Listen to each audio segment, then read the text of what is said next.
This is the school function assessment. This is the record form where you can identify about the student, respondents, and the assessment coordinator under student information. The coordinator provides information such as primary language, primary means of communication, mobility conditions that affect performance, and so on. On the second page of the record form, the administrator or respondent can provide information about the school, including school type, classroom setting, school layout, and physical features of the school. This is the rating scale guide, which is important to actively use throughout the administration of this assessment. While giving this assessment, you should always keep this scale guide close by in order to have a reference and examples of each topic. For example, Part 1, participation, has scores ranging from 1 to 6, with specific definitions and examples of each score for better understanding for the respondent, which in this case is typically the teacher. This is based on the student's typical behavior and how they act on average throughout the week.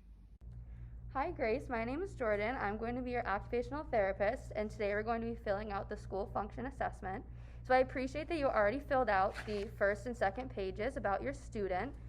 It seems like they are currently in a regular classroom setting, is that correct? Yes. Okay, so I'm going to just read to you a description about the setting provided, and you are going to be rating your student on a scale of 1 to 6 about their participation level in the classroom. Okay.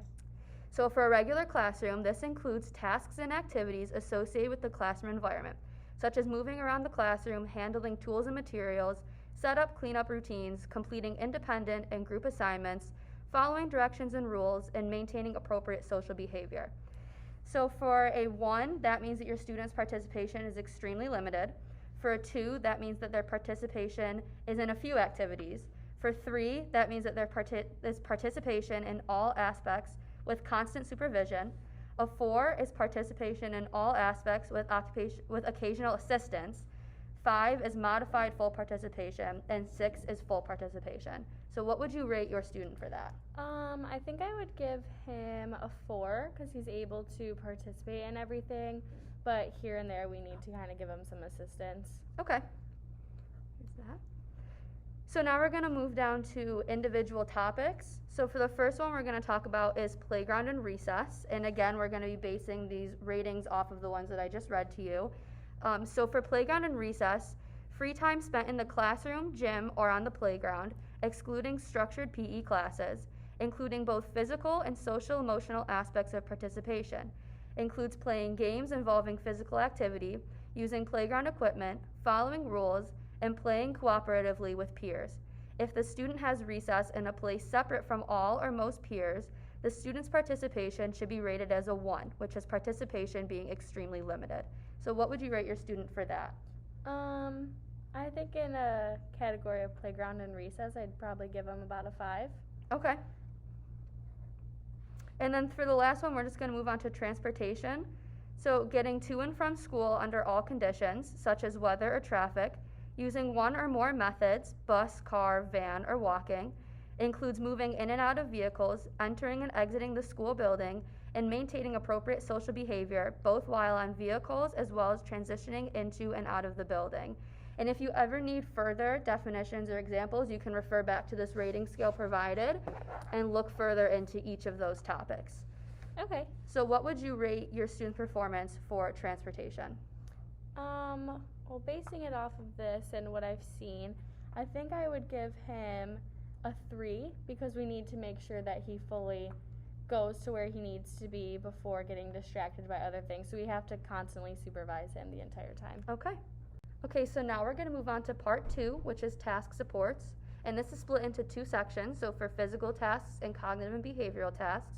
So since we already determined that your student needs assistance rather than adaptations, assistance including hands-on help, extra cueing, monitoring, or structured intervention, rather than adaptations, which includes modifications of equipment, environment, activity, or programs. So, for travel under physical tasks, This includes moving on all different types of indoor and outdoor surfaces, moving around obstacles through congested or narrow spaces or in a line, moving all distances required in school, including to and from transportation or playground, keeping pace with peers in all school situations, including evacuating the building as necessary. So for assistance, this is rated from 1 to 4, 1 being extensive assistance, 2 being moderate assistance, 3 being minimal assistance, and 4 meaning no assistance. So for travel, what would you rate your student?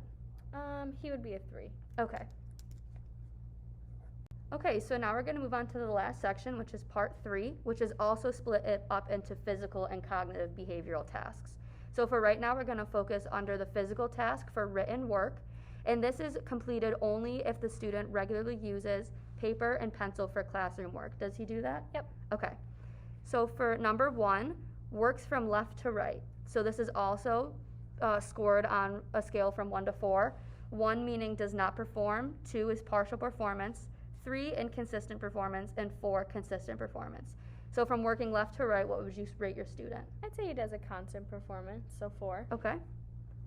For number 2, it is identifies appropriate starting and stopping point on paper or worksheet. Probably partial. Partial? So 2. Okay. And for 3, writes on lines on paper or within designated space on the worksheet. I do 2 again. 2. So in our video, we gave different examples for each section. So for this first part, we took a look at transportation and then we scored from 1 to 6. However, if you were giving the full assessment, you'd want to make sure that you go through each category and continue to score from 1 to 6 for the first part in participation. Continuing on, the second part, again, we only gave one example, but you would look to make sure that the student either gets the assistance or adaptation levels, and then you'd score from 1 to 4 throughout all of these in the physical, and then over here, there's also a cognitive part. So again, we gave one example, but you just want to continue on scoring 1 through 4 depending on assistance or adaptation levels. And then continuing on, for part 3, there's again a physical and a cognitive section, but this one is pretty extensive. There's a total of 21 different categories. So again, going through each category, continuing to score from 1 to 4. There's a bunch of different ones, hygiene, written work, all of that. The only thing that you want to take into consideration is that some of these you only use if it's a part of the student's daily routine, such as computer or handwritten work.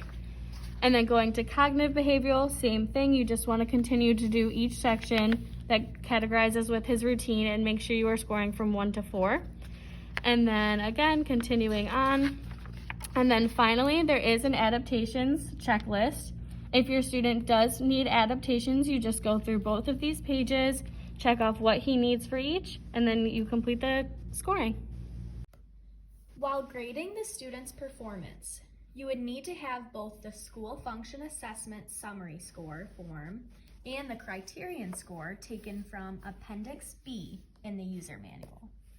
For example, if the student you are basing the assessment off of is in a regular classroom and has a raw score of 12 for the Part 1 participation, the respondent will then go to the scoring table for Part 1, refer to the regular classroom scoring table, finds the raw score of 12 under the raw score column, and follows over to get the criterion score, which in this case will be 34, and the standard error, which in this case will be 5.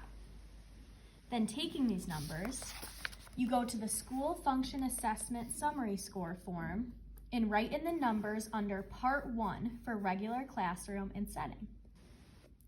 You continue this method of scoring throughout all 3 sections. Once you're finished filling out the total raw score, criterion score, and standard error for each section, you will then circle the criterion cutoff score based on the child's age, which in this case is K through 3 or 4 through 6. Then you go over to the functional profile section and you take the individual ratings for each section of Part 1 and fill those in at the top. Following, you then plot the criterion scores on the table. Plot the numbers in the corresponding row as shown. For reference, A 0 would be no function, and a 100 would be no disability in that performance area. Finally, you would then connect all the X's on the table to show the range of scores for that student.